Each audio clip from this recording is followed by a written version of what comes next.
अस्सलाम वालेकुम my dear students, welcome to channel study time academy. Class 10 math का chapter number 1 हमने start किया हुआ है और एक्सरसाइज 1.1 के क्वेश्चन नंबर 1 हमने उसके क्वेश्चन नंबर 1 के जितने भी पार्ट हैं हमने लास्ट टाइम अटैम्प्ट किए थे। अब आज हम क्वेश्चन नंबर 2 के पार्ट स्टार्ट करेंगे। क्वेश्चन नंबर 2 की तरफ चलते हैं। इस क्वेश्चन नंबर 2 में कहा जा रहा है कि solve by the factorization this equation, यानी कि ये एक इक्वेशन है और इस इक्वेशन को हम जानते हैं कि ये इक्वेशन क्वाड्रेटिक इक्वेशन है और इस क्वाड्रेटिक इक्वेशन को हमने फैक्टराइजेशन के ज़रिए से हल करना है। अब फैक्टराइजेशन से पहले हमने इंट्रोडक्शन के अंदर इस चीज़ को इन डिटेल हमने तारुफ में पढ़ा था कि क्वाड्रेटिक इक्वेशन एक इक्वेशन है और उस इक्वेशन को हल करने के 3 तरह के तरीके हमारे पास मौजूद हैं। पहला तरीका था फैक्टराइजेशन, दूसरा तरीका था कंप्लीटिंग स्क्वायर और तीसरा तरीका जो है इस क्वाड्रेटिक एक फार्मूले के ज़रिए से जानते हैं। अब यहाँ पर ये जो फैक्टराइजेशन इसका आम तौर पे बज़रिया तजज़ी भी कहा जाता है, बज़रिया तजज़ी, ठीक, यानी कि तजज़ी के ज़रिए से इसे हल करें या फैक्टराइजेशन के ज़रिए से इसे हल करें तो एक ही इस चीज़ के बारे में बताया जा रहा है। अब यहाँ पे हमने फैक्टराइजेशन को हल करने से पहले फैक्टराइजेशन के रूल्स के बारे में हम बात करेंगे। फैक्टराइजेशन का रूल क्या है? सबसे पहले सॉल्यूशन लिखते हैं, सॉल्यूशन और x square minus x minus 20 equal to 0, ठीक। अब यहाँ पे जो इसके रूल हैं, पहला रूल क्या है कि आपने इसका जो कोफिशिएंट है यहाँ पर कुछ भी, यहाँ पे चूँकि 1 है, मैं यहाँ पे 1 लिख रहा हूँ, इस 1 को आपने इस 20 के साथ मल्टीप्लाई लिखना है। तो यहाँ पे मैं लिखने लगा हूँ फैक्टराइजेशन, ठीक। फैक्टराइजेशन में सबसे पहला रूल क्या है कि आपने मल्टीप्लाई वैल्यू को करना है। मल्टीप्लाई कौन सी वैल्यू करनी है? फर्स्ट वैल्यू कोफिशिएंट, ठीक, और फिर थर्ड वैल्यू जो कि कांस्टेंट है। कोफिशिएंट से क्या मुराद है कि एक वेरिएबल है उसके साथ जो नंबर कांस्टेंट नंबर मल्टीप्लाई होता है उसे हम कोफिशिएंट कहते हैं। और कांस्टेंट जो सिर्फ़ और सिर्फ कांस्टेंट नंबर होता है, कोई भी वेरिएबल उसके साथ मल्टीप्लाई नहीं करता। तो आपने करना क्या है कि इसका कोफिशिएंट लेकर इसके कांस्टेंट नंबर से मल्टीप्लाई करना है और आपने उसके बाद वैल्यू लिखनी है। अब इसके बाद सेकंड स्टेप क्या है कि पॉइंट नंबर 2 में आपने क्या करना है? ऐड करना है या इसे सब्ट्रैक्ट कर देना है, ठीक। सब्ट्रैक्ट करना है किसे? जो वैल्यू मल्टीप्लाई हो रही हैं, ठीक है। जो आप वैल्यू को, यानी कि आपने क्या करना है? ऐड और सब्ट्रैक्ट का अमल करना है, ठीक। ऐड और सब्ट्रैक्ट के अमल के बाद हमने, अब ये किस तरीके से किया जाएगा इसके बारे में हम आगे चलते हैं।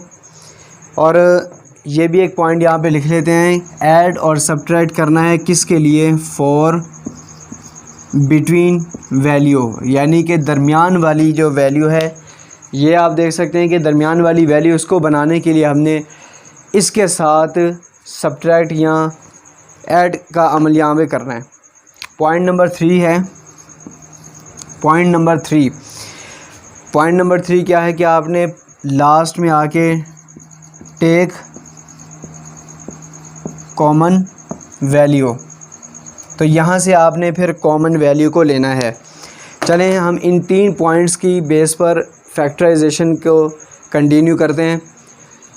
सबसे पहले 20 को, पहला स्टेप यह है कि 20 को आपने 1 से मल्टीप्लाई कर देना है, तो ये रफ़ काम चलेगा, 20 1 ज़ा 20, ठीक। अब इसके बाद जितने भी 20 के जितने भी टेबल ऐसे जो आपस में मल्टीप्लाई हों और 20 आ जाए, हम उनको डिटेल से लिखेंगे। यानी कि 2 के टेबल से हम स्टार्ट करते हैं, 2 10 ज़ा 20, और 3 के टेबल में अगर 20 आता है तो ठीक, नहीं आता तो अगले टेबल 4, 4 5 ज़ा 20, इसी तरीके से 5 4 ज़ा 20 एक ही बात है। और इसी तरीके से फिर 10 के तरफ आ जाए तो 10 भी ऊपर दिया हुआ है कि 10 2 ज़ा 20, यानी कि आप 10 इधर लिख लें और 2 इधर, इस तरीके से भी लिख सकते हैं। तो बात एक ही है, ऊपर लिखें नीचे लिखें। अब इसके बाद ये था हमारा स्टेप नंबर 1, ठीक है। मल्टीप्लाई करना है फर्स्ट और सेकंड वैल्यू को। मल्टीप्लाई करने के बाद आपने तमाम जो टेबल्स हैं उनको लिखना है, ठीक। आपने क्या करना है, टेबल्स को लिख लिया। अब इसके बाद अमल है ऐड और सब्ट्रैक्ट का, किसके लिए, बिटवीन वैल्यू। यहाँ पर ये जो अमल है, यहाँ ये देखना है कि ये जो कोफिशिएंट है, ये देखें, ये जो x है, इस x के साथ कुछ भी वैल्यू मौजूद नहीं है। तो इसका मतलब ये हुआ कि यहाँ पर 1 मौजूद है, जो 1 से मल्टीप्लाई होकर इसका आंसर x ही आता है। तो यहाँ कोफिशिएंट चूँकि 1 है, इस वजह से हमने इन दोनों में से जो मल्टीप्लाई हुए हैं, यहाँ पर भी मल्टीप्लाई जो वैल्यू आई है, इन दोनों को या प्लस किया जाए या माइनस किया जाए और आंसर 1 आना चाहिए। चले, अगर मैं इसकी बात करता हूँ 2 मल्टीप्लाई बाय 10 की, तो यहाँ पर इसका आंसर अगर मैं प्लस करूँ तो 2 + 10 = 12 आता है, ठीक। और अगर मैं इसी को माइनस करूँ, चलें 10 - 2 अगर किया जाए तो 8 आता है, ठीक। तो यहाँ से देखें, अगर मैं इस वैल्यू को लेता हूँ, ठीक है, इस वैल्यू को 2 को 10 से मल्टीप्लाई किया, 20 तो आ रहा है, लेकिन अगर इन दोनों को अगर प्लस करूं तो 12 आता है, जबकि यहाँ पे 1 है। और अगर इन दोनों को माइनस करूं तो यहाँ 8 आ रहा है, जबकि यहाँ 1 है। तो इसका मतलब ये हुआ कि ये वाली वैल्यू हमें यहाँ यूज़ नहीं करनी, ठीक है। अब यहाँ पे हम यूज़ क्या करेंगे, फिर सेकंड वैल्यू की तरफ चलते हैं। अगर तो सेकंड वैल्यू आपस में मल्टीप्लाई होती हैं और मल्टीप्लाई होने के बाद ये 20 आंसर इसका भी आ रहा है, आंसर इसका भी आ रहा था, लेकिन ये सेकंड कंडीशन सेटिस्फाई नहीं कर रही, ठीक है। यानी कि एडिशन और सब्ट्रैक्ट अगर आपस में होकर दरमियान वाली वैल्यू आ जाती है तो फिर हम इस वैल्यू को लेते हैं। अब चूँकि अब नेक्स्ट वैल्यू की तरफ चलते हैं, तो 4 को अगर 5 के साथ प्लस किया जाए तो 9 आता है, तो ये भी वैल्यू नहीं आएगी। अगर अब इसके बाद प्लस के बाद हमने इसको माइनस करना है तो = 1 आता है। तो इसका मतलब हम इस वैल्यू को ले सकते हैं और इसके बाद हमने माइनस करना है, ठीक है। यानी कि हमारे पास स्टेप कौन सा है, माइनस वाला, यहाँ पर प्लस नहीं लेंगे, ठीक है। अब इसके बाद हम चलते हैं इस इक्वेशन की तरफ, और यहाँ पे हमने देखा कि 20 को 1 से मल्टीप्लाई किया, 20 आया। जितने भी 20 के टेबल में जितने भी टेबल आते हैं उन सबको आपने लिखना है इन डिटेल। उसके बाद उन्हीं वैल्यू को लेना है, दरमियान में ये जो प्लस है इसको हटा के आप या तो प्लस मल्टीप्लाई का जो साइन है इसको हटा के या तो आपने प्लस का साइन लगाना है या तो माइनस का लगाना है। और ये क्यों लगाना है, स्टेप नंबर 2 में कहा गया कि आप ऐड और सब्ट्रैक्ट करें दरमियान वाली वैल्यू निकालने के लिए, ठीक हो गया। अब इसके बाद हमने क्या करना है, x², यहाँ पर हमने इस वाले, ये देखें 4 मल्टीप्लाई बाय 5, ये वाली जो कंडीशन है इसको हम यहाँ पर यूज़ करेंगे। तो यहाँ पर -x है, तो इसका मतलब बड़ी वैल्यू के साथ अगर माइनस लगाऊँ, अब ये डिसीजन, ये तो हमने सिर्फ माइनस करने के बाद सिर्फ वैल्यू निकाली है। अब हमने क्या करना है, इस माइनस का उस वैल्यू के साथ निकालना है जिसका आंसर वापस आ जाए। जैसे कि -5 + 4 अगर लिया जाए तो -1 आता है, तो ये -1 यहाँ पर आ रहा है। तो यहाँ पर -5 ले लेता हूँ, x + 4x, और यहाँ से -20 = 0, ठीक। अब इसके बाद आपने क्या करना है कि पेयर बना लेने हैं। अगर क्वाड्रेटिक इक्वेशन आ जाए, यानी कि आपको 2 दर्जी मसावात दी जाएं, उर्दू के अंदर 2 दर्जी मसावात कहा जाता है इसे, जबकि हम इसको इंग्लिश के अंदर क्वाड्रेटिक इक्वेशन कहते हैं। अगर 2 दर्जी क्वाड्रेटिक इक्वेशन आ जाए तो फिर हम 2-2 का पेयर बनाते हैं, ठीक है। जैसा कि आप यहाँ पे देख सकते हैं कि ये इक्वेशन है, इसका आपने इसके साथ पेयर बनाना है, ये पेयर आप इसके साथ बना लें, इसका पेयर इसके साथ बना लें। आपकी मर्ज़ी है कि 4x को x² के साथ पेयर बनाएं, -5x को -20 के साथ पेयर बनाएं। तो ये आपके ऊपर डिपेंड करता है कि आप किस चीज़ को पेयर बनाने के लिए रज़ामंद है। अब इसके बाद आपने क्या करना है, यहाँ से पेयर बनाने के बाद जो चीज़ पेयर बन जाए उसमें से आपने कॉमन निकालनी है वैल्यू।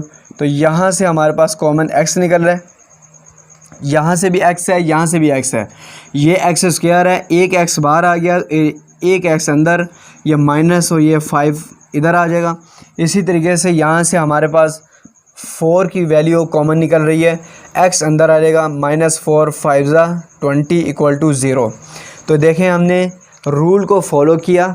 रूल को फॉलो करने के बाद हम यहाँ पर देखें 2 ब्रैकेट सेम आ रही हैं, तो यहाँ पे 2 ब्रैकेट सेम आना ज़रूरी है। तो ये था टेक कॉमन वैल्यू, ये थर्ड स्टेप है हमारे पास। तो टेक कॉमन वैल्यू का क्या मतलब है कि आपने जो वैल्यू ब्रैकेट के अंदर सेम है, जैसा कि यहाँ x प्लस में है तो यहाँ पे भी x प्लस में है, यहाँ -5 है तो यहाँ पे भी -5 है, तो फिर आप इस वैल्यू को कॉमन ले सकते हैं। और कॉमन लेने के लिए ये उसूल है कि दोनों ब्रैकेट सेम आना चाहिए।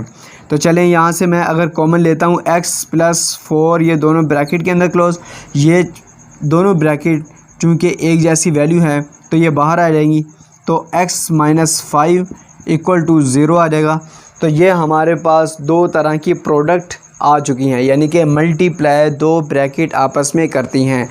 अब यहाँ पे याद रखें फैक्टराइजेशन यानी कि बज़रिया तजज़ीब। फैक्टराइजेशन का मतलब क्या है कि आपने 2 वैल्यू ऐसे निकालनी है जो आपस में मल्टीप्लाई करे और = 0 हो। अगर ऐसी कंडीशन आ जाए तो हम इसको कहेंगे, ऐसी कंडीशन आ जाए तो हम एक वैल्यू को = 0 इस तरीके से लिख लेंगे, x + 4 = 0, यहाँ कॉमा लगाएंगे और इसी तरीके से x - 5 = 0 लिखा जाएगा। ठीक हो गया। अब यहाँ से हमारे पास वैल्यू x की निकल आती है -4 और x = 5। तो ये थे रूट्स ऑफ क्वाड्रेटिक इक्वेशन और फॉर दिस इक्वेशन, यानी कि इस इक्वेशन के जो रूट्स हैं वो ये हैं -4 और 5। तो यहाँ से आपके पास x की वैल्यू निकल आई है -4 और ये 5। तो ये था इसका सॉल्यूशन, इसका आंसर। और हमने इन डिटेल इस क्वेश्चन को इन तमाम रूल्स के जहन में रखते हुए जितने भी इसके पार्ट्स हैं वो तमाम के तमाम पार्ट्स को हमने इसी रूल्स को फॉलो करते हुए क्वेश्चन को हल करना है। ठीक है, अब इसके बाद हम इन्हीं रूल्स को फॉलो करेंगे और नेक्स्ट पार्ट्स की तरफ चलते हैं। माय डियर स्टूडेंट्स, अब क्वेश्चन नंबर 2 के पार्ट नंबर 2 की तरफ हम चलते हैं। क्वेश्चन नंबर 2 का पार्ट नंबर 2 में भी हमने यहाँ पर इसके फैक्टराइजेशन को निकालना है। फैक्टराइजेशन के ज़रिए से x की यहाँ पर चूँकि y है तो हम यहाँ पर y की वैल्यू फाइंड करेंगे। ठीक है, तो चलो हम यहाँ पर y की वैल्यू फाइंड करते हैं। सबसे पहले तो हम क्या करेंगे कि इस y को इसके साथ मल्टीप्लाई करेंगे, 3y² = इस y को इन सब के साथ मल्टीप्लाई किया जाए तो y से y² हो जाएगा, y को y से मल्टीप्लाई किया जाए y²। अब इसके बाद पहले तो आपने इसे क्या करना है कि इसे स्टैंडर्ड फॉर्म में लेकर आना है। यहाँ तो 2 तरह की हमारे पास टाइप हैं। पहली टाइप क्या है कि यहाँ तो स्टैंडर्ड फॉर्म या जनरल फॉर्म कहा जाता है इसे, जिसे उर्दू में कहा जाता है मयारी फॉर्म। ठीक है, जबकि हमारे पास दूसरी जो फॉर्म है उसे हम प्योर क्वाड्रेटिक इक्वेशन का नाम देते हैं। प्योर यानी कि सिर्फ़ और सिर्फ x² वैल्यू, यानी कि वेरिएबल x है जिसकी पावर मैक्सिमम 2 हो, बाकी तमाम x की वैल्यू 0 आनी चाहिए या y। तो मैंने आपको लास्ट टाइम इंट्रोडक्शन में ये भी बताया था कि x और y ये 2 ऐसी टर्म है जिसे हम वेरिएबल के तौर पर इस्तेमाल करते हैं। यहाँ पर y आ चुका है, अब इस y को इसके साथ मल्टीप्लाई किया जाए तो y², 5 के साथ मल्टीप्लाई किया जाए तो 5y आ जाएगा। अब हमने एक और रूल इससे पहले हमने पढ़ा था कि हमने तमाम टर्म्स को एक तरफ लेकर आना है, चाहे आप इसको इधर ले आएँ चाहे इसको इधर ले आएँ। चूँकि यहाँ पे कोफिशिएंट y² का 3 बड़ा है और प्लस में है तो बाकी वैल्यू को 3y² की तरफ लेकर आएंगे तो 3y² - y², ये माइनस का इधर आके +5y = 0 हो जाएगा।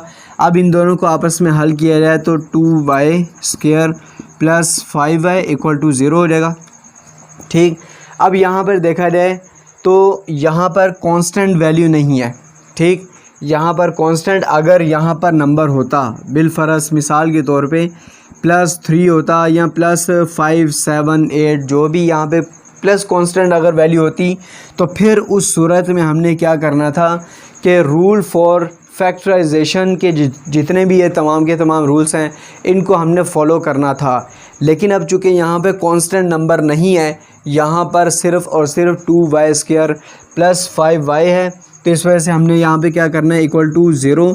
तो सबसे पहले यहाँ से हम कॉमन डायरेक्ट वैल्यू लेंगे। अब देखें हमारे पास यहाँ पर फैक्टराइजेशन का जो पहला रूल है वो भी नहीं अप्लाई किया जाएगा, जो सेकंड रूल है वो भी अप्लाई नहीं होगा। थर्ड रूल में कहा जा रहा है कॉमन वैल्यू निकालें, तो यहाँ से हमारे पास कॉमन वैल्यू निकलती है y, तो यहाँ से y बाहर आ जाएगा, तो 2 अंदर, ये y² एक बाहर आ गया और एक अंदर, तो +5 अंदर वैल्यू बचेगी। ठीक, ये आपस में दो वैल्यू मल्टीप्लाई कर रही हैं। ठीक है, तो दो वैल्यू आपस में मल्टीप्लाई कर रही हैं, तो इन दोनों वैल्यू को हमने देखना है कि फैक्टराइजेशन उसे कहा जाता है जब दो वेरिएबल आपस में मल्टीप्लाई करें, चाहे वो ब्रैकेट के अंदर है चाहे वो ब्रैकेट से बाहर है। अब देखें यहाँ पर ये ब्रैकेट के अंदर ये 2 से ज़्यादा वैल्यू हैं, जबकि ये ब्रैकेट से बाहर सिर्फ एक वैल्यू है। ठीक है, तो यहाँ पे आपने क्या करना है कि इस y को जो इसके साथ मल्टीप्लाई कर रहा है, दो वैल्यू आपस में मल्टीप्लाई हो रही हैं, अलग-अलग करेंगे। ठीक है, फैक्टराइजेशन का ये रूल है कि वेरिएबल आपस में मल्टीप्लाई अगर हो रही हैं तो =0 है, तो हम उनको अलग-अलग करके 0 के इक्वल रखेंगे। 2y + 5 = 0, तो यहाँ से हमारे पास एक y की वैल्यू 0 निकली और एक ये प्लस में और इधर आके -5 आ जाएगा। 2 इससे मल्टीप्लाई हो रहा है और इधर आके डिवाइड हो जाएगा। ठीक, तो ये हमारे पास -5 / 2 है, तो यहाँ से हमारे पास y की वैल्यू निकल आई, y = एक -5 / 2 है और एक 0 इसकी वैल्यू आ चुकी है। तो ये था हमारे पास क्वेश्चन नंबर 2 का पार्ट नंबर 2 है। और इस तरीके से हमने यहाँ पर देखा कि हर जगह पर ये तीनों स्टेप अप्लाई नहीं हो सकते, उसी वक्त होंगे ये 3 स्टेप सिर्फ़ और सिर्फ स्टैंडर्ड फॉर्म या जनरल फॉर्म क्वाड्रेटिक इक्वेशन के ऊपर ही हम अप्लाई कर सकते हैं। जबकि यहाँ पर अगर देखा जाए तो यहाँ पर तो हमारे पास ना ही स्टैंडर्ड फॉर्म थी और ना ही प्योर स्टैंडर्ड फॉर्म या जनरल फॉर्म इक्वेशन थी और ना ही हमारे पास प्योर क्वाड्रेटिक इक्वेशन थी। इस वजह से यहाँ पर हमने फिर डायरेक्ट तीसरा स्टेप यहाँ से लिया, जो रूल था कि कॉमन वैल्यू अगर निकलती है तो ठीक है, वरना फिर इससे यहाँ से हम y की वैल्यू निकाल सकते हैं। तो ये था पार्ट नंबर 2 का क्वेश्चन नंबर 2 का पार्ट नंबर 2। अब चलते हैं इससे नेक्स्ट पार्ट की तरफ। My dear students, question number 2 का पार्ट नंबर 3 की तरफ हम बढ़ते हैं। क्वेश्चन नंबर जो पार्ट 3 है इसको भी हमने इसी तरीके से हल करना है जिस तरीके से हमने पहले 2 क्वेश्चन को अटेम्प्ट किया है, और इन्हीं रूल्स के तहत हमने इस क्वेश्चन को हल करेंगे। सबसे पहले याद रखें कि इस इक्वेशन को हमने देखना है कि क्या यह स्टैंडर्ड या जनरल फॉर्म इक्वेशन है या नहीं है। अगर नहीं है तो इसको बनाएंगे, अगर है ऑलरेडी तो हम वहीं से अपना काम यहाँ से स्टार्ट करेंगे। तो यहाँ पे आपने क्या करना है कि सबसे पहले इस इक्वेशन को स्टैंडर्ड फॉर्म बनाना है। मैंने आपको लास्ट टाइम बताया था कि इक्वेशन जो x² है जिसकी पावर मैक्सिमम 2 है वो हमेशा प्लस में आना चाहिए, और इसके अलावा जितनी भी इक्वेशन जितनी भी दूसरी टर्म्स हैं, दूसरी वैल्यू हैं, वो सारी की सारी वैल्यू को आपने उठाना है और दूसरी तरफ लेकर आना है। तो आप क्या करेंगे, यहाँ पर 17x² अपनी जगह पर रहेगा। ये सारी टर्म इधर उठाकर अगर हम ले आएँ तो जहाँ पर प्लस है माइनस हो जाएगा, जहाँ माइनस है वहाँ प्लस हो जाएगा। तो ये +32x और यहाँ से -4 = 0, क्योंकि यहाँ पे कोई वैल्यू बाकी नहीं है, इस वजह से हमने यहाँ पर 0 लगा दिया। अब आपने क्या करना है, ये आप देखें, अगर हम यहाँ पर थोड़ा सा तो यहाँ पे हमें बिल्कुल स्टैंडर्ड फॉर्म या जनरल फॉर्म इक्वेशन मालूम होती है। तो यहाँ पे आपने क्या करना है कि फैक्टराइजेशन की तरफ चले जाना है अगर तो जनरल या स्टैंडर्ड फॉर्म इक्वेशन है। तो यहाँ पे अब सबसे पहला स्टेप जो है वो ये देखना है कि पहली वैल्यू को तीसरी वैल्यू के साथ आपने मल्टीप्लाई करना है।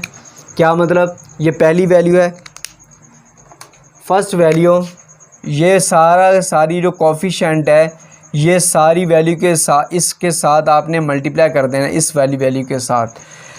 साइन का भी इस वक्त हमें इसको जब आपने मल्टीप्लाई करना है तो हमें साइन की अभी फ़िलहाल ज़रूरत नहीं है, ठीक है। तो इसका आंसर आता है 68, ठीक। अब हमने देखना है कि 68 कौन कौन से टेबल में आता है। जैसा कि आप देख सकते हैं कि 2 के टेबल में 2 3 ज़ा 6, 2 4 ज़ा 8, ठीक। इसी तरीके से आप अगर 4 के टेबल में देखना है और 4 के टेबल में अगर देखा जाए तो 4 को मल्टीप्लाई किया जाए 17 से तो हमारे पास ये आंसर आ सकता है, ठीक है। इसी तरीके से अगर हम आगे बढ़ें तो और भी बहुत सारे ऐसे टेबल हैं जिनको हम नीचे लिस्ट बना सकते हैं। अब इसके बाद आपने देखना ये है कि वो नंबर जो आपस में मल्टीप्लाई करें तो ये वैल्यू आए, जैसा कि स्टेप नंबर 1 है, ठीक, रूल नंबर 1।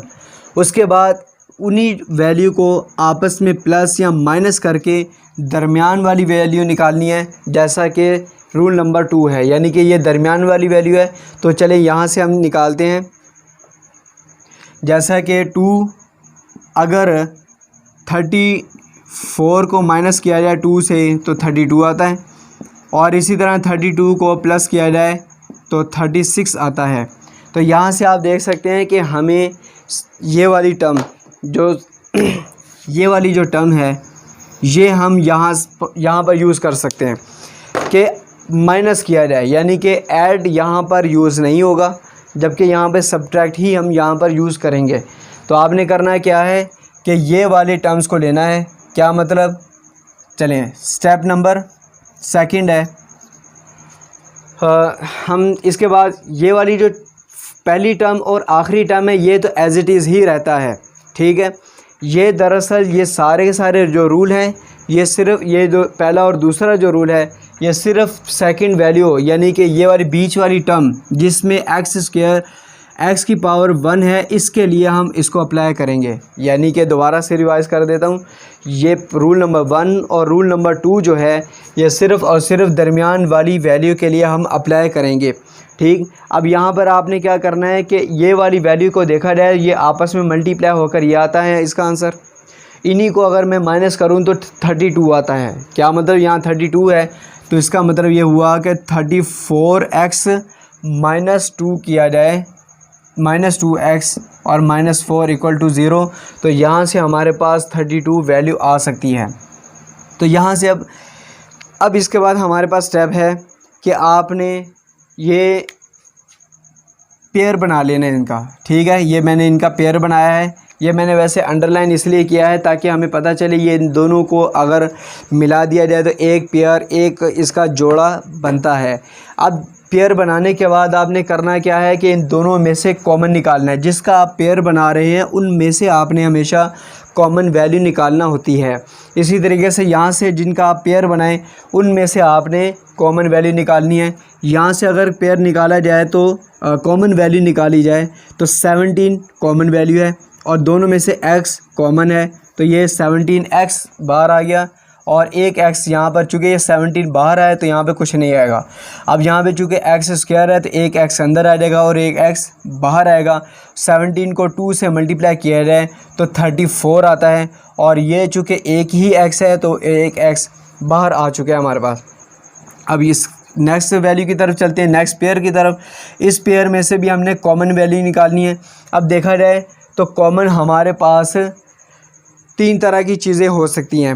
नंबर 1 है साइन यानी कि प्लस माइनस, और नंबर 2 है वैल्यू, और नंबर 3 है वेरिएबल। जैसा कि आप यहाँ पे देख सकते हैं यहाँ पर ये कांस्टेंट वैल्यू जो है और यहाँ पर वेरिएबल, ये दोनों निकल आई। अब यहाँ पे देखें तो साइन है, साइन क्या है, दोनों माइनस में है तो माइनस में कॉमन बाहर ले लूँगा। 2 इधर भी है और 2 इधर भी है, ठीक है, यानी कि 2 का टेबल इसके अंदर मौजूद है तो मैं 2 को कॉमन ले लूँ तो एक x अंदर आ जाएगा। -2 को इससे मल्टीप्लाई किया जाए तो वापस ये वैल्यू ऊपर वाली आ सकती है।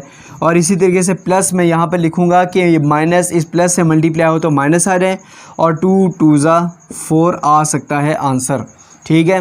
तो हमने रूल्स को फॉलो करते हुए ये इसकी कॉमन वैल्यू बना ली। यहाँ पे देख सकते हैं इस ब्रैकेट के अंदर, इस ब्रैकेट के अंदर x प्लस टू दोनों साइन के लिहाज से, वैल्यू के लिहाज से आपस में कॉमन है।